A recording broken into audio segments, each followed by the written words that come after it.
Her eyes flew wide when the tip of his finger brushed her chin. She was already wanting him with her whole body. And when he began to kiss her, he didn't like the kiss. It wasn't passionate, but she did like it, and it was passionate to her. It was overwhelming to finally have her husband touch her. As reality penetrated, she startled into an awareness when she knew he was really the one kissing her and removing her nightwear from her body. He smelled like the morning mist that gathered over the field when the temperatures dropped. A jarring rush of emotions fell on her. She took a shuddering breath. Her marriage was finally safe from the hands of a strange woman who had attempted buying her husband's heart. For 1 year plus, he didn't see the hand of her brazier, and now he was right on the same bed with her, kissing her and about making love to her. The next morning, she would call her mother, give her the good news and buy gift for prophetess Nene for saving her home. She protested when he tried to pull her panties. "Don't worry, I will be gentle," he said quietly. She sank to the bed and relaxed her mind. Still, as she watched him remove his pajamas, she'd wondered how he was going to feel when he discovered that she wasn't the virgin that he thought she was. Inibehe fell into her. It wasn't what he expected. He was more careful. He'd expected to pass through a broken hymen. But he didn't care. After he touched her, and rose to shower, coming back to sleep, she'd expected him to ask about her virginity. But surprisingly he didn't. "I am sorry," she said softly. "For what?" Inibehe asked, looking amazed. "For lying to you that I am a virgin. I had a boyfriend before I met you. He raped me." She began to cry. "I didn't marry you because you're a virgin. Those things don't matter to me. It won't make you less human. You're still my wife," Inibehe said boldly and turned to sleep. It was then that she noted that prophetess Nene's assignment really worked indeed. Twisting around, she gave him her full attention and love. His face was strategically covered with his hands. All she could see was his mouth. She found herself staring. He had sensual lips for a man, perfectly shaped. Lips that made a woman remember his kiss and want to return for more. He was exhausted, although his body was relaxing. He was drifting to sleep and even forgot to pray. No matter how much she'd convinced herself that prophetess Nene's assignment worked out, her instincts did not agree with her. She returned her attention to his face. She found that he was even more handsome while he slept. It was too hard to look away. Her feelings ran counter to everything she knew about him, her mother and herself. Now that he started loving her, she will reduce the attention she has for him to gain more love, she thought. She let him slide his hand across her nape into her hair. But Inibehe hated being in the hands of a woman he wasn't comfortable with, so he slipped away and turned his back against her. 2 months later, the list for the new ordained pastors was out for postings in Nigeria. When the church administrator Evangelist Basi took the list to Inibehe, he scanned through it and giggled. Uduak was sitting right opposite him. "Pastor, the driver just arrived with the new assistant pastor from Rhapsody in London. I wanted to find out if we should take her to the church's pastor's quarters at U8 or will you see her first?" "Ah," Uduak asked, looking amazed. "Is she married?" Uduak asked again. "No more," the evangelist replied. "Oh. How can an ordained single female pastor be sent to our branch? She should be reposted back to London, please," Uduak said rudely. "What is wrong with you? What is wrong with a female pastor working with us? You're not a pastor, you're my wife. Every branch has 1 male and 1 female pastor. Except the pastor's wife is a pastor too, that is when a branch won't need an assistant." Inibehe said softly, leaving Uduak's face worried. "Let her report here please to sign her church service oath letter," Inibehe said with a sigh. The evangelist walked out and appeared again with the assistant pastor. "Welcome, pastor, please what's your name?" Inibehe asked, looking at his laptop. But he heard no reply immediately. Nduke was shocked, her legs were trembling. She'd almost passed out, her heart was beating fast. When she noticed Uduak was sitting there and their wedding picture was right on the office wall, she stammered, "Nduke, Pastor Nduke." The name had rippled his heart into pieces, stirring memories. That memory still had the power to shame him. Her voice still had the power to lift his face from his laptop to her. He stood up from his seat and immediately he saw that she was the one. The images from the past were sharpened right there, before his wife and the evangelist. Nduke, so vibrantly beautiful. Inibehe had been too distracted by her beauty to concentrate on anything besides her. Uduak and Evangelist Bassi had started wondering what was happening when Inibehe realized where he was, in the presence of his wife. His heart was still beating when he lowered himself on the chair. Uduak and Evangelist Bassi were surprised. Inibehe had never stood in respect for anyone before. Not even his father nor her. Uduak stared at Nduke from her head to her feet. She admired her designer's shoes, she loved the scent of her perfume, she liked her dreadlocks, and she adored her beauty. But she detested her at first sight. She just pretended to love her to avoid misunderstanding her husband. There was something about Nduke that made her so insecure. "Young lady, welcome to our church. You will sign the church service oath letter and the driver will take you to your apartment while you get your official car later in the evening," Uduak finally said when she realized her husband was lost of words. "Thank you, Ma," she said calmly and took a pen from her wallet. She took several deep breaths before she signed the paper shakily, and walked out of the office in her elegant orange-colored gown. Inibehe had lost his mind. "What was that for?" Uduak asked. Inibehe forced his attention to Uduak. "Nothing, her face is familiar. It seems I met her in London at the time." He lied. "Of course it's possible you met her in school. I was wondering why you acted strange like she was a goddess," she said jealously. Inibehe giggled uncomfortably. "I will be leaving now. Let me go prepare for midweek service," Uduak said and walked out of the office. Inibehe touched his neck chain and then the pendant attached to it. He clicked it open for the first time in a long while, and he couldn't help but weep when he saw her face in it. It had not changed. She was still as beautiful as ever. He didn't know what to say to convince her that he was still crazily in love with her. He saw hardness in her eyes when she realized he was the senior pastor she's going to serve under. He could not concentrate on the laptop anymore. He sat there, thinking about her and staring at her signature. Inibehe still lived in her heart. She knew it, but she was not ready to stare at him in the eye ever again. If she had known she was going to be sent to his church branch in Nigeria, she would have chosen America or London for her country's choice of posting. But her foster mother really wanted her to be around home.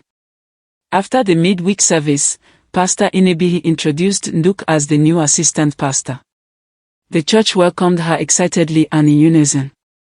Some of the youth members came to greet her. Everyone loved Nduke at first sight. She was stunning and lovable. The official car and the papers were handed over to her by Evangelist Bassi. It was a red Toyota Matrix. He'd wanted to drive her home, but she delightedly said, "I can drive. I won't need a driver." "Congratulations, Pastor," Evangelist Bassi said with a smile. Nduke nodded humbly. She drove home that night, listening to gospel artist Progress Effiong's Oma song over the radio. She sang along, and even whistled the lyrics with her mouth. By the time she got to her new luxurious apartment, Inibehe's car was already parked inside. She didn't know who it was at first, but she knew that car carried her from the airport to the church. She wondered if the person in the car already had a spare key to the house. She wanted to eat, sleep and study her Bible later at midnight, and not attend any welcoming meeting from anyone. When she alighted from her car and checked inside the other car to find out who it was, she didn't see anyone. She strode into her apartment and clicked it open with the keys. The scent of masculine perfume could be perceived from the entrance to the house. She switched on the light and her heart trembled as she saw Inibehe sitting on her couch. She paused, and attempted running out, but he ran after and grabbed her, locking the door and hiding the keys away from her. "Get out of my house!" she yelled with a broken voice. She had almost cried it out. "I came to look for you in London. I came so that we could have a secret wedding, and run away to a country where we could start life together." Inibehe cried out and knelt by her feet. "Get out. Go to your wife. Leave me alone. Go. Go. Go. You've hurt me enough. I almost died out of being a lovelorn and sad. You destroyed me, you destroyed us. You walked down the aisle with another woman because you didn't respect our love." She cried bitterly. The eyes burned with tears for several long seconds. Inibehe had wept bitterly like a child at the feet of Nduke. He didn't know what to say to her anymore. "Just go back to your wife. You're a pastor, you shouldn't be seen this way." Holding her gaze, he stood and pushed her to the wall and stared into her eyes. "You're my wife. You and I have been married. I made a blood oath with you, I made vows before God. And who? Did we have a minister who joined us? Did your father approve of it? Does your family know me? Love doesn't recognize all those bullshits. God doesn't either. I love you. I married you a year ago by the beachside in London. I came back in search of you in London so we could wed in court, which is even more legal and recognized everywhere in the world." She began to sob softly, struggling to get out of his arms. Raising her chin with his fingers, he tried to kiss her, but she protested. "We can't do this, Ini. We can. That is what society wants. This is what my father wants to see. This is what I want. I don't care who I am anymore. I love you, you're my life. My soul is tied to yours. You're a pastor and married." Nduke yelled. Inibehe quivered. "And if I denounce myself as a pastor, would that make you mine again?" "God forbid." "You can't do that," she whispered. "I can." She leaned into that caress without thought, automatically turning her face into his palm. It had been so long. She felt his breath against her cheek. Her heart fluttered wildly in anticipation of his lips on hers once more. Lighting flared, a catalyst that knifed through the chaos of her emotions. She had missed him, same as he had missed her too. The sharpened image from the past drew them closer. It was the power of the bond they'd shared in the past. She touched her necklace with one hand, and he touched his. It was for the remembrance of the strong blood oath they did in the past. Inibehe was hungry for her. She was his wife. And he was now ready to do anything for her to stay. Kisses hotter than fire. Hands that sought then found. Incredible sensations. Pleasure and need so explosively raw it trembled on the edge of the world. The moan startled her. His moan. And a longing came so poignant it brought the threat of tears even closer. His heart reminded him that he was a man of God, he was people's mentor and a role model, but he said he was madly in love with the girl who would make him achieve the dreams God had for him. He spent lots of moments kissing her lips alone. She raised her hands in surrender, allowing him to eat her whole body. And he kissed it. He put her on the couch and licked her body like she'd poured honey and chocolate on it. His phone rang. It was his wife Uduak. He didn't look at it to see who the caller was, he didn't care anymore. Right there and then, he was with his favorite person in the world, and no one else mattered. His mouth was doing incredible things to hers. His hands held her, stroking gently. She could die from the sensation alone. He made her want with intense yearning. She uttered a tiny sound of demand, her body sang with need. He wanted to spend the night at her house and be part of her life forever. But no, she would not accept. She felt too fragile by letting him back in her life so easily. She wanted to make him suffer. But she would have suffered her heart too. Stifling heat filled her sitting room despite the air conditioner she'd left on while she went for church service. She struggled to sort dreams from reality. Inibehe had been making love to her. She'd felt it before. But someone really was making love to her, and he was the man she'd fallen sick for, praying that the Lord should bring them back together. When Inibehe was done, he certainly looked like a fantasy. Sweat coated all through his body. His lightly tanned skin glistened in the heat. He was breathtakingly gorgeous. She watched him wear his clothes and not his tie. He kissed her again before he dashed out of the door. He gave her a heart-stopping smile, winked and waved cheerfully. At about 1 a.m., he blew his horn and drove into his compound. His driver Pharaoh and his wife were anxiously waiting outside, in the cold. Inibehe Okoko, where have you been? You left the church without alerting me. Uduak yelled just when he alighted from the car. His unconcerned attitude flooded her with heat. Welcome, sir. Pharaoh greeted and collected his briefcase. He walked into the house without a word. He wasn't acting like a man who had just offended his wife. He acted like a man who had just found something he'd lost, and he wasn't ready to let it slip off his hands ever again. Months after Nduke had become accustomed to her new church as an assistant pastor, everything changed. Inibehe's life changed. He changed toward his marriage. It was on a Sunday morning. Nduke stood on the podium and preached about God's mercies. Inibehe stared at her and wished the whole church knew she was the woman he'd first gotten married to, the woman he was really in love with. He'd started keeping late nights since Nduke's relocation to his church. He'd made love to her several times in his office, in his car and her house. Uduak would yell every night reporting him to bishops and his father, but he only became worse. After the Sunday service, Nduke took pictures with the youth choir and walked toward her car. When Uduak saw that she was leaving, she walked fast toward her. Have you and my husband met before? Uduak asked. Nduke was surprised to have Uduak behind her. She rarely spoke with her, she only answered her good mornings and good nights in a cold manner. I don't understand more. Nduke said quietly. I don't care if you do. I still don't understand more. Pastor Nduke, my husband stares at you lustfully. When you preach, when you walk into the church, he loses control and doesn't give attention to any other thing. I haven't noticed that more. Do not interrupt. Has my husband made advances at you before? Nduke giggled. She was amazed that the almighty Uduak would approach her to say these things. Pastor Inibehe is a good man. Whatever you think about him, I don't know. He is your husband, you should know him better than I do. Are you aware that he keeps late nights? Do you suspect he is sleeping with one of these choristers? Nduke shrugged. He is a pastor more. He has responsibilities. Maybe he has been ministering to church people. Pastor Nduke, I do not like you near my husband.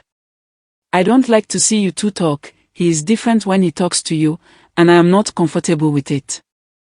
I don't care who you are in this church, but when I become even more uncomfortable with you around him, I will write to the church admin that you should be transferred to another branch. Uduak said meanly and walked away. Nduke drove off thinking of the things Uduak said to her that afternoon at the church. She became emotional. She had a Sunday lunch date with Inibehe. She had made offal soup and wheat, chilled the fruit wine she'd brought from London. She'd kept it for special dates. Uduak's words didn't move her. She only felt heartbroken that Uduak referred to Inibehe as her husband. The door clicked open and her heart sank when she saw that it was Inibehe. He had a big shopping bag that contained groceries. He kissed her on the lips and helped her display the stuff he bought on her kitchen shelf. He'd bought her favorite perfume. It was the same perfume he was using too. Thank you, she said softly and kissed him. I made soup, she added, holding his hands to the dining table. Moments later they were done eating. He enjoyed the food, it was obvious. He rushed to the bathroom and brushed his mouth with her toothbrush, rinsed it thoroughly and went to the kitchen to help her wash the dishes. And when they were done, he wiped his hands and held her backwardly. Your wife threatened. She paused. Took a deep breath and corrected herself. Uduak threatened to transfer me to another branch if you keep staring at me in church. Inibehe laughed and dragged her closer to himself. Empty threats. She won't do that. She knows I like you, he said with a boyish grin. But she doesn't know what's going on. Does it really matter if she knows? He slowly swept her from head to toe with a gaze of masculine appreciation. His impossibly beautiful eyes shuttered with a slumberous look of desire. I keep loving you even deeper. I try to get out of this but it's not working, she said softly in his arms. Inibehe smiled, a slow, sensual smile. Nobody can hurt you or take you away from me anymore. You're my soulmate, he said and began to kiss her lips bit by bit.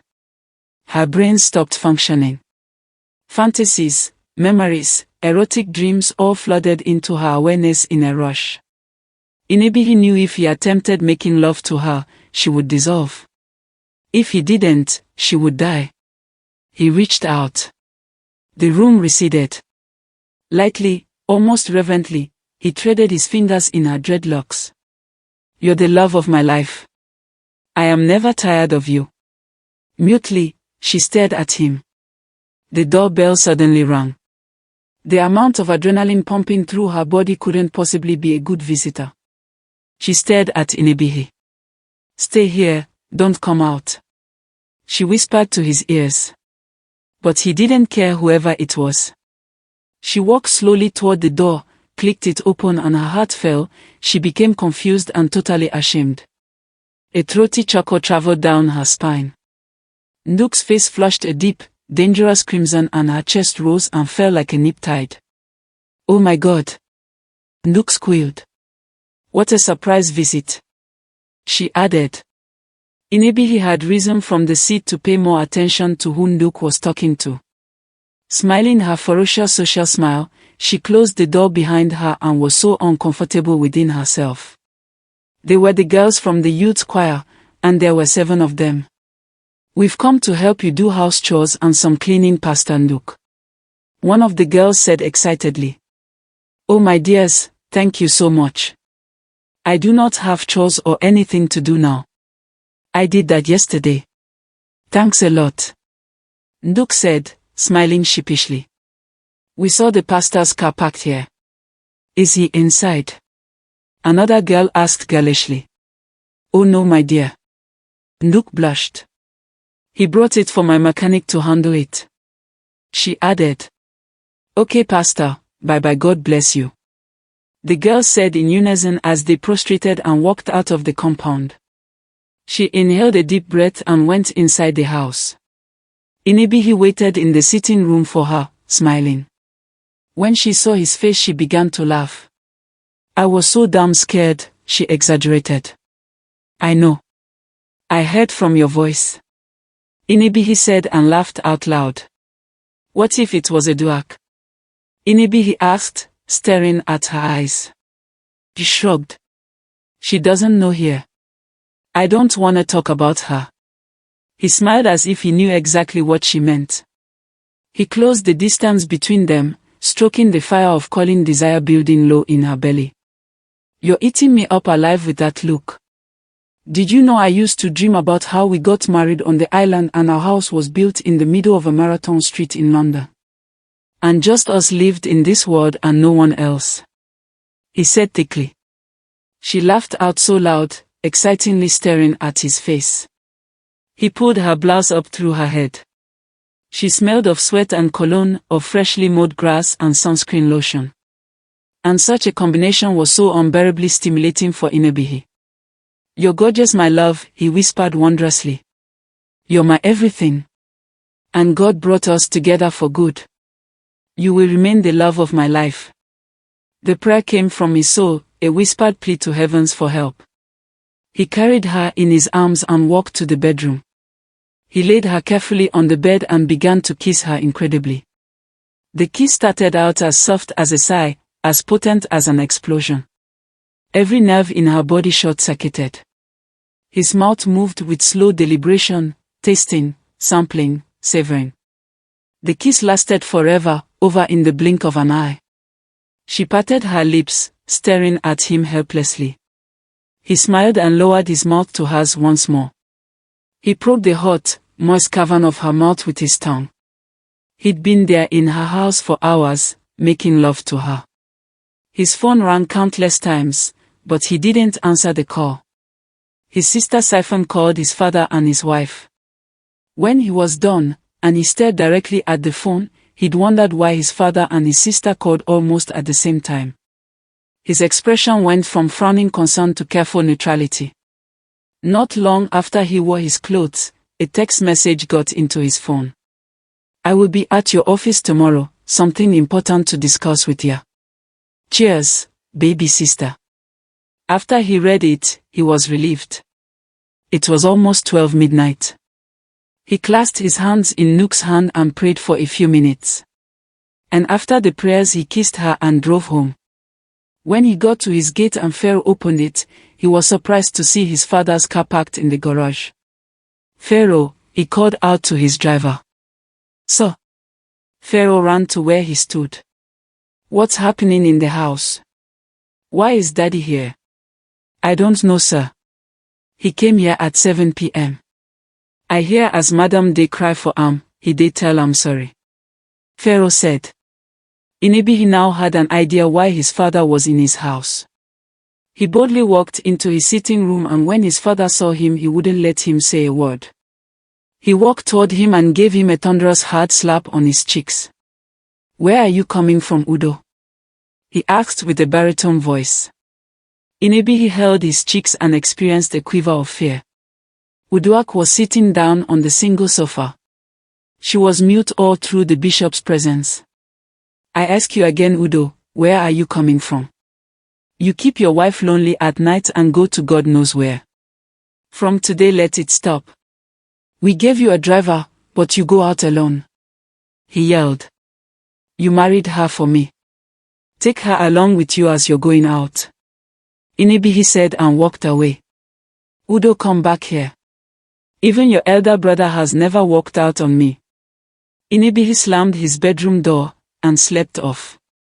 The next day, Uduak would visit her mother and pour out her heart to her. The morning before the secret first dropped out by mistake, Nduke had gone to submit her year's agenda to Inibehe's office. It was what every assistant pastor did in a Rhapsody church. She'd worn a pink gown and left her long dreadlocks on loose. She knocked on the office door once and clicked it open. A young man was seated there already. He was having a serious conversation with Pastor Inibehe when Nduke walked in. "Good morning, Pastor." She greeted him with a smile and then turned to the young man who couldn't keep his eyes off her when she walked in. "Hello, welcome." She greeted politely and sat down. "Pastor, we will talk about this again when I'm back from offshore," the man said boldly as he stood and walked away. Inibehe laughed out loud when the man left. "What's making you laugh?" she asked. "That brother that just left is Brother David. He works with Total. He came to make inquiries about you. He said he loves you and would want to marry you. And that he wants me to talk to you." Nduke giggled. "So what did you tell him? That you're in a relationship? Or are you not?" he asked with a smile and walked to where she sat, planting tiny kisses along the line of her jaw. He slipped his hands beneath her locks, cupping the back of her head firmly. She was captive to that touch. The sensation was highly erotic. She strained against him, wanting more as his mouth worked incredible magic, kissing the curve of her cheek, nibbling her chin, biting lightly at the lobe of her ear. He began to lift her to himself, trying to pull her clothes. "Big brother." They sprang apart like guilty children at the sound of Siphon's voice. Siphon stood there by the door, staring at them, looking aghast at the sight of what she saw. They didn't hear when the door clicked open. "Hey baby sis," he said uncomfortably. Nduke was ashamed. She couldn't look at her face. She put the file on the table and walked away.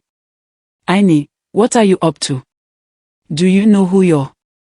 Siphon asked, sitting on a chair. "That's Nduke, we met in London. She is my first love." Wait a minute. You were in love with someone else? Inibehe nodded. Well, why did I ask that? I saw the look in your eyes when you did those things to her. I have never seen you that way. Trust this family shit is tearing us apart. I am following my heart, Siphon. I can no longer pretend about this. He touched his white collar. I have wasted years, fulfilling Daddy's dreams. Look, I married a woman I never had feelings for. I am yet to know why Uduak mommy had to choose for me. You might call me a cheating pastor, or whatever, but my life would have been more fulfilling if I had married Nduke, the girl you just met.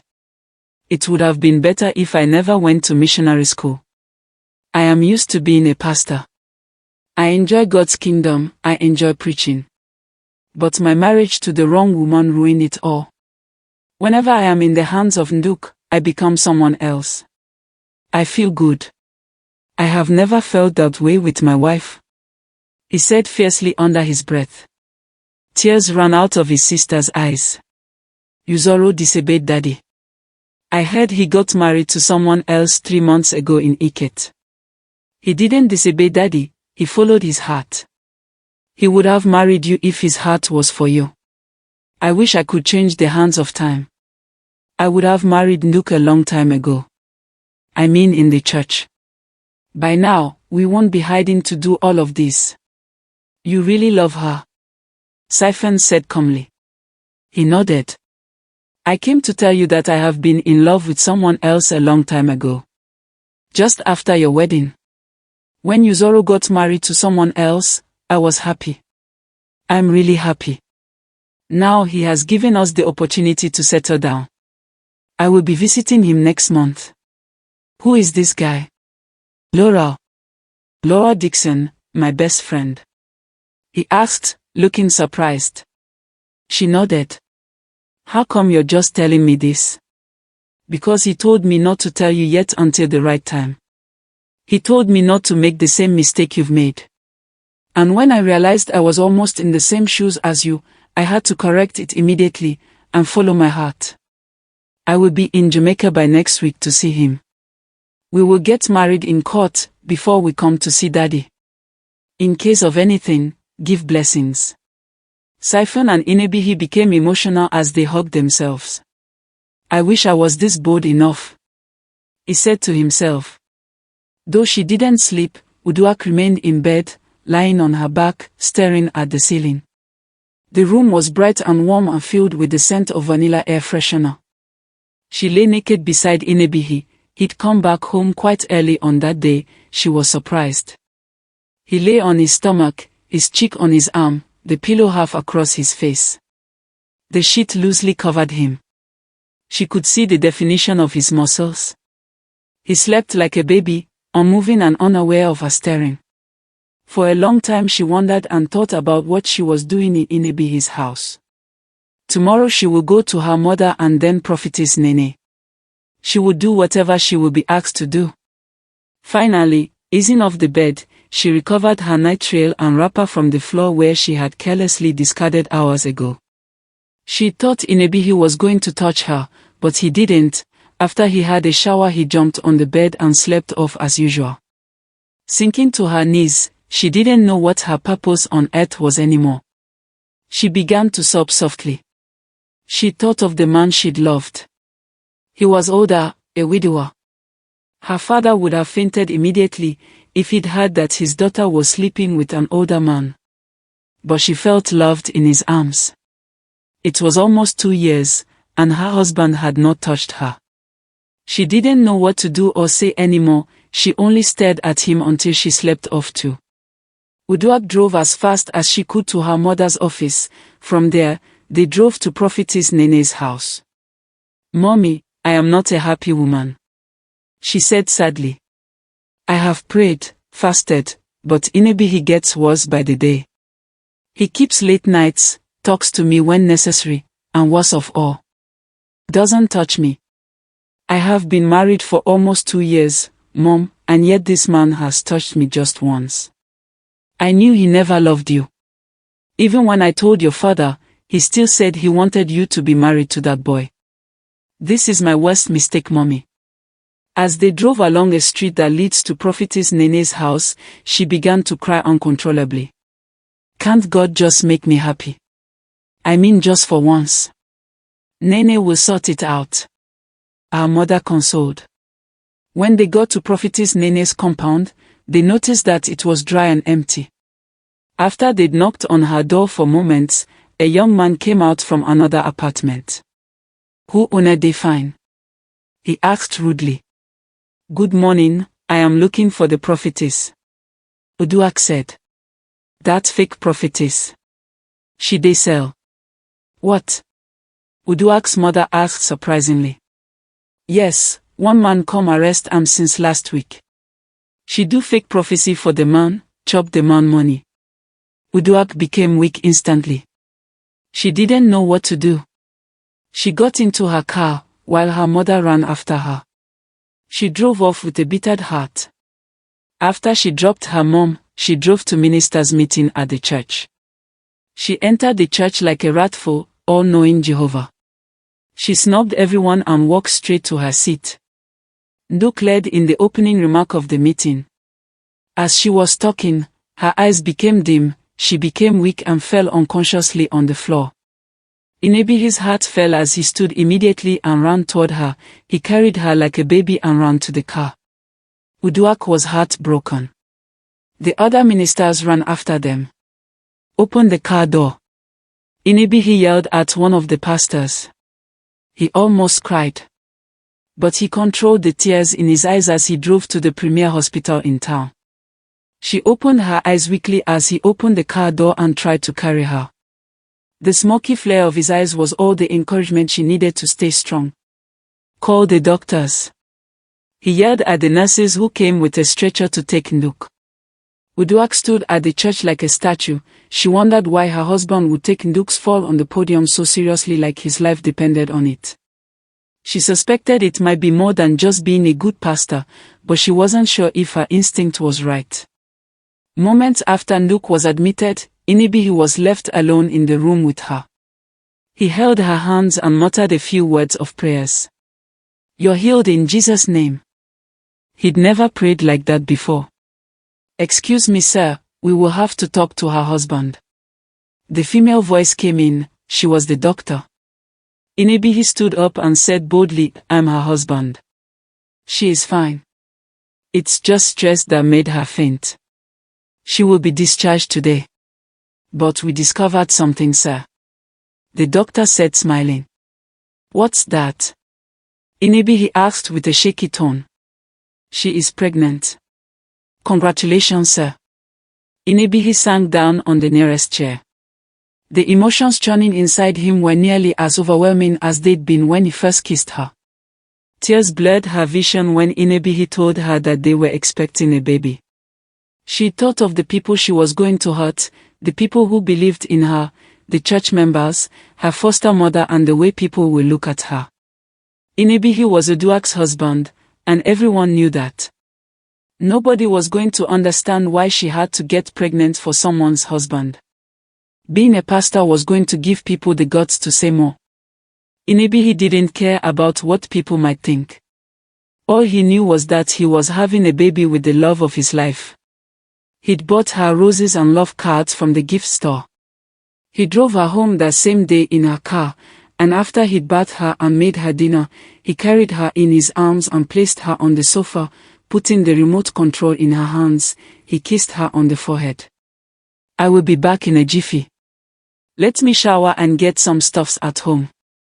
He drove home thinking about his unborn child. And the amazing life that he was going to have with the love of his life. He was going to prepare for the coming of his child. He knew that stormy days were close, and he had to prepare for it. As soon as he got home, he threw his phone on the bed and rushed into the bathroom. Uduak walked into the bedroom. A message entered Inibehe's phone and she rushed at it. Don't forget to buy your love. Uduak's heart was on fire when she saw the name My Love in her husband's phone as the messenger. She wondered who it was. She took the number and dialed it on her phone. But it wasn't available at the moment. When she heard that the shower had stopped running, she knew that he had finished having his bath. She placed the phone back where she saw it and sneaked back to the seat. Inibehe came out and was surprised to see her. "Hey Udi. How did it go? I mean Pastor Nduke's health?" she asked, pretending to be nice. "She is fine now. I'd expected you and the other pastors at the hospital.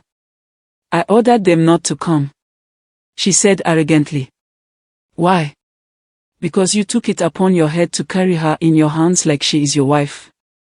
"See, Uduak, I am not ready for that discussion right now," he said. He took his clothes to the bathroom, wore them and appeared in the bedroom. He inserted his laptop into a bag, carried his ATM cards. "Why are you carrying those? Won't you come back home tonight?" Uduak asked curiously. "No. I won't. I will be sleeping over at a friend's place." "Never. Watch me." Inibehe sprayed his perfume on his body, carried his phone and walked out on her, slamming the door behind him. Uduak wore a shirt with jeans and ran downstairs. She could not believe herself when she saw that her husband was driving Nduke's car. She began to feel heat rushing in her body. When Inibehe drove off, she went to the boys' quarters and screamed Pharaoh's name aloud. "Pharaoh! Madam O!" he replied with a shaky loud tone. "Drive me to Pastor Nduke's house right now," she ordered. Pharaoh hurriedly got the car keys and drove straight to Nduke's house. Uduak's heart was beating. Pharaoh had wondered what was happening. Why Madam had woken him up from sleep to suddenly visit Pastor Nduke. When Pharaoh arrived at Nduke's house, he stopped the car. "Madam not here. No pastor quarters be this." Uduak alighted from the car. She could hear the sound of her beating heart. She dialed Nduke's number in her phone again, and when she saw that it was ringing, she placed it on her ear. "Hello, Pastor Nduke on the line, who is this?" Nduke said calmly. Uduak stood by the car and wept softly when she discovered it was Nduke her husband saved in his phone as "my love." She hung up the call and cried. All the things she'd suspected, she had come to find out were true. Nduke and her husband smelled of the same perfume. She wiped her eyes and boldly walked into the compound. "You didn't buy the suya?" Nduke asked Inibehe as she searched through his bag. "You didn't ask me to get you suya." "I did. Check your phone. I sent a message to you." There was a loud knock on the door. Nduke stood up and walked slowly toward the door. She clicked it open, and when she saw Uduak standing right there with a teary face, uncomfortable with the depth of her feeling, she knew that she'd found out about them. "Who's there, honey?" Inibehe asked from the kitchen. But Nduke was still mute. Uduak's eyes met with the necklace on Nduke's neck. It was the exact necklace she'd always seen on Inibehe's neck. She pulled it out of her neck and opened the pendant immediately, and she could feel turmoil and frustration rolling through her when she saw the picture of her husband in that pendant. Nduke tried to stop her fall when Uduak landed her a hard slap on the cheek, dragging her out of the house and pulling her out from the door. Chills snaked up Nduke's spine. When Inibehe rushed out to see what was happening, he could not believe his eyes. He pushed Uduak off Nduke and she fell on the sandy ground. "Get your hands off me, you cheating bastard!" Uduak cried out. "Do I really deserve all of this? Isn't it too much?" So she was the one, she was the girl you dated back in London. "Uduak, stop this. You're trying to cause a scene here and it's not worth it. Go to hell." She yelled and flew at Nduke, and slapped her hard again. Nduke didn't fight back, she didn't lift a hand. She knew how bitter Uduak felt. Husband snatcher, pretender, prostitute. Sleeping with my husband. God will punish you and punish you well. Inibehe dragged her off Nduke and tried to protect Nduke from Uduak. He'd never seen Uduak that angry before. Nduke stayed calm and began to sob softly. "Crocodile tears, mommy water, look at you ashawo. Ashawo 50 kobo. Akpodino awaga aeso ebea. I will show you pepper in this town if you don't leave my marriage in peace. Fake pastor oh. She clapped her hands and threw at her. She did this continuously. Uduak, leave. Inibehe yelled. Leave, don't hurt her anymore, just leave. I don't wanna lay my hands on you, just leave. He added angrily. Inibehe had always known that Uduak was a mad dog since childhood, but he had never seen her display in this kind of scenario before. No, I will not leave this compound without you. I will not. If that ashawo behind you, pointing a finger at Nduke, has bewitched you, I will bring it out of your body today. She flew at him and held his shirt, but Inibehe held her hands tight. Uduak, if my hands should touch you, you might die. Kill me today. Like mother like son. Uduak yelled angrily. Inibehe's eyes widened and he seemed ludicrously shocked at her blatant words. Why do you have to mention my mother in this? Because you have your mom's slutty blood running in your veins.